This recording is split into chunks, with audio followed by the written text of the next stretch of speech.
ciencia no es solamente momentos eureka, no solamente está para solucionar ya inmediatamente. De un cultivo de algas con el compuesto que hacen que se pongan sólidas.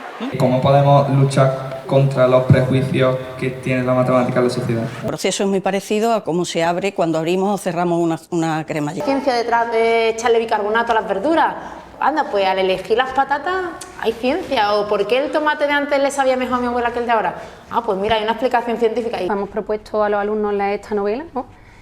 Y hemos tenido pues reacciones muy positivas de alumnos que se interesan más, no te voy a decir por la asignatura, pero al menos su curiosidad matemática se despierta de alguna forma. Y eso a mí me ha inquietado siempre, porque entiendo que no se puede hablar de derechos, no se puede hablar de convivencia, no se puede hablar de derechos humanos, sin tener presente la realidad de los cuerpos y la realidad de la educación. La ciencia es cultura.